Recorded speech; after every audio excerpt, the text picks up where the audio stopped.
Welcome back. All right, cynics will say that, well, he just wants a reason to use his Atlanta Thrashers magnet, wear a Thrashers hat and a Thrashers jersey. They're not entirely wrong. So, the rumor leaked out. This started with John Buccigross. There's been sort of a half-hearted agreement that this could end up happening. The idea that the NHL could look to return to Atlanta. That's the angry Donald Duck here. I'm sure there are a lot of hockey fans who are going to feel like that. The rest of you can go ahead and hit like and subscribe on this video, or even the ones that are angry can do that, because I'm going to present all sides on this. Because I understand the frustration. I get it. You want a team in Quebec. The thing is this, if you really want to get cynical about a team in Atlanta and how long it's going to last, you had the Flames there from 72 to 80. They moved to Calgary. The Thrashers, 99 to 2011. They moved to Winnipeg. So if you want another Canadian team, then you put it in Atlanta first and you wait. I guess that's one way to look at it, right?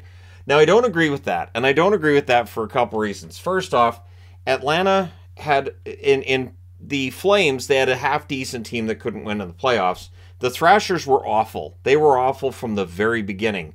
That expansion draft, the players that they had available to take were not great. And so it started that way. Management didn't really work out either. That's why I was really surprised by how well Don Waddell did with Carolina, because Waddell, in his time in Atlanta, it just didn't really work. And of course, there was the Kovalchuk deal, which on some level probably cemented the fact that this team was never going to stick around and wasn't going to win. The Atlanta Thrashers made the playoffs once the entire time they were there. But if you look at it, there are top 10 markets in the NHL, and there are top 10 markets that aren't in the NHL, and Houston and Atlanta are the ones that are not National Hockey League cities. And I think the NHL would love to be in both. So see, Houston's in here as well. That being said, there's no word of any kind of expansion. There's no word of anything happening at this point. I think John Buccigross put this out there. I'm not saying that he doesn't have information on this, but we'll see. And that's how I'm approaching this, is sort of a we'll see what happens, because I am more on the cynical side. Now, 1999-2000 is the first years for the Thrashers, and there was some excitement.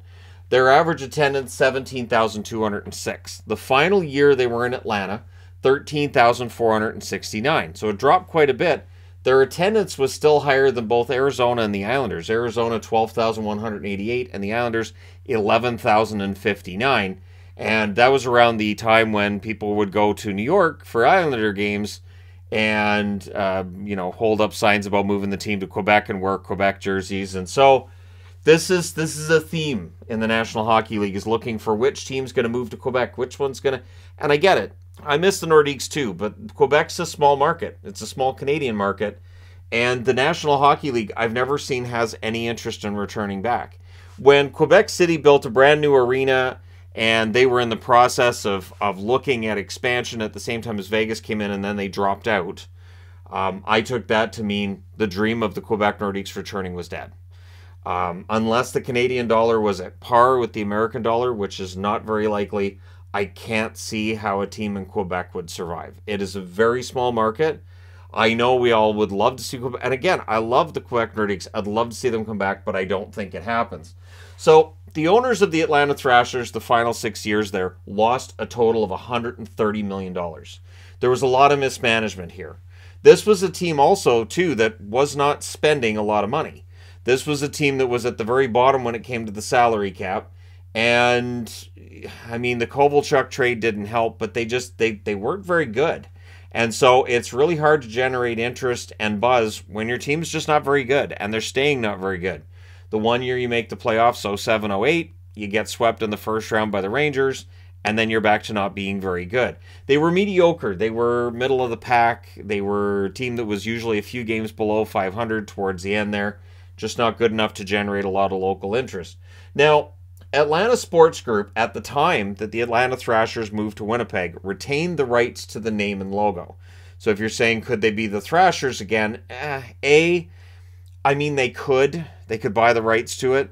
But would you really want to? Would you really want to put a team back in Atlanta and call them the Thrashers again?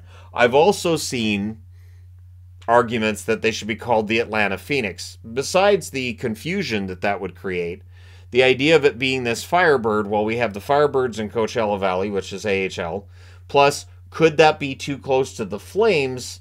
Would the Flames say something if there was another Flame-based name coming out of Atlanta? And what kind of color scheme would you have? Could it end up looking like Calgary that way as well? But that's really the least of their worries, is the naming of the team. I think you could... I will say this. I think you can make money on a team in Atlanta because a team in Nashville makes money. Because a team in Carolina makes money. It's a matter of having the right owner and the right vision. And it's something that Arizona's trying to navigate and finally figure out after 25 years in the desert, where they finally have a deep-pocketed owner. And that's something that you need here. And so this is what started to generate this, is the idea that there's a deep-pocketed owner in Georgia that would like to have an NHL team. And it again, at this point, is kind of nebulous and it's out there, but they also need the new building. And so this is the plan as well. Get a new building and have the NHL as a tenant. And this is the idea. You build it in Atlanta, you make sure it's accessible to people, you make sure that it's up to date and it's brand new and modern, which the Atlanta Thrashers didn't really have going for them for the most part. And so you also need that owner that knows what they're doing, which the Thrashers definitely did not have. I felt bad for fans in Atlanta, and there are fans in Atlanta. We know that from the Gladiators game in December, there were a ton of Thrashers jerseys there. They had Thrashers night, and it was a big deal. And maybe that's part of what's generated this idea of would the NHL look to return to Atlanta. So the Flames moved due to attendance, as I said. The Thrashers moved because they didn't have a building. There was also the amount of money they were losing, so they sold. And True North bought it. The Winnipeg ownership that owns that team, deep pockets. And that's the thing. If you have an owner that's got a lot of money, when they lose money or whatever happens here, they can afford to figure that out. And then it's just a tax write-off for them. And it really, the numbers around the Thrashers, as bad as they were, a lot of it felt like it was self-inflicted. And the comparison that I use a lot with Atlanta is it kind of feels like the Vancouver Grizzlies and what we went through in the Vancouver market. The Grizzlies were never run well. They drafted terribly. Their schedule sucked. This was a team that was just destined to fail, and then they moved to Memphis. So I totally understand Thrashers fans. And also, Vancouver was written off as not being a basketball market, which it is much more of a basketball market now here than it was then, but I don't see the NBA coming back to Vancouver. There's always that possibility, but if Vancouver got a team when Seattle doesn't get the Sonics back, good luck with that. And that's the thing, too. If you're going to put a team in Atlanta, so that'd be Team 33, because it would be an expansion. You kind of have to put a team in Houston, that'd be Team 34, and then you have to deal with all the public backlash about why aren't they going back to Hartford? What about Quebec? Could they figure it away with Hamilton and work around Buffalo and Toronto? There are a lot of locations where Milwaukee gets brought up. There's a lot of locations when you talk about hockey that people bring up. Now, there is no NHL attachment to this. None. Zero. The one thing with this is that it does get some traction, people pay attention, and there are people who would love to see a team return to Atlanta and believe it could succeed. I do think it can. I think it's going to take some really solid planning, and it's going to take time. If they came out and said, well, we're going to expand to Atlanta in 3 years, I think that'd be crazy. I think you have to have a long-term plan to set up a franchise there, or it won't work. Seattle, you already had the built-in market where you had a lot of people who knew what hockey was and a lot of local hockey. And you have that in Atlanta as well. Vegas, you had the fact that was the first pro team in the city of Las Vegas. Atlanta, you don't really have those things in the abundance you did with Seattle and with Vegas. Now, again, if it happens, it's likely as an expansion team, and it's likely with Houston as well. Houston's been on the outside looking in. Houston's a huge market. And if they put teams in Atlanta and Houston, that gets them into all the major markets in the U.S. Remember, money, they like money. They really do tend to like money. Also, the NHL likes to have money.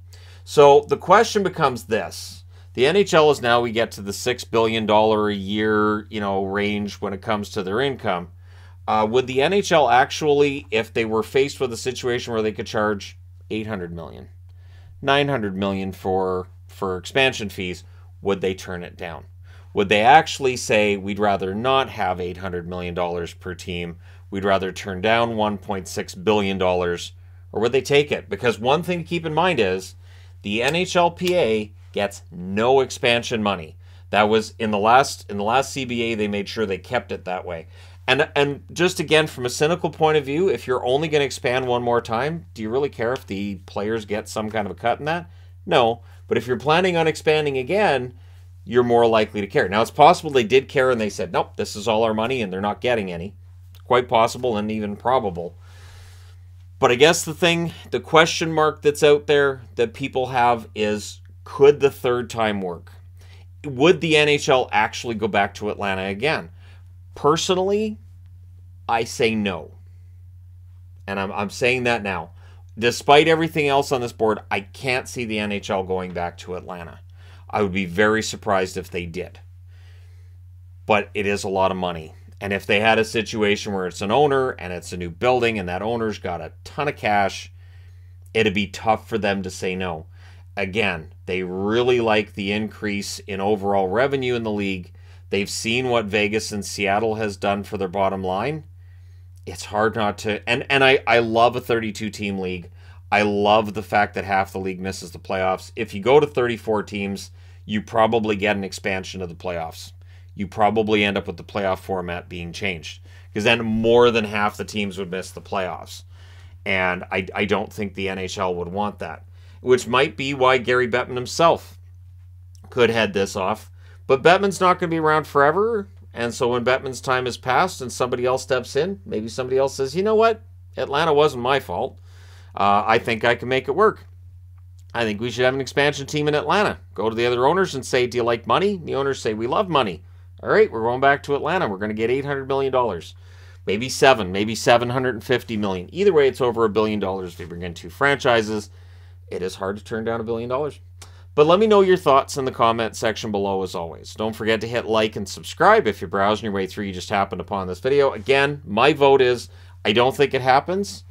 I don't know that it would work, but it's always a fascinating thing to talk about because Atlanta has had two teams before, and it does on some level feel like they never really had a chance to make this work. It is a defense I've used for Florida and for Arizona that when you have a team that's mismanaged as badly as they've been, Florida's been better lately, but when a team's mismanaged for that long, it's really hard to generate local interest in that team. And Atlanta had that problem both times out and then didn't have a building the second time out. Let me know your thoughts in the comment section below as always. Don't forget to hit like and subscribe if you're browsing your way through, you just happened upon this video. And hey, thank you guys so much for watching. I do enjoy these conversations. Thanks again. I will talk to you guys soon enough.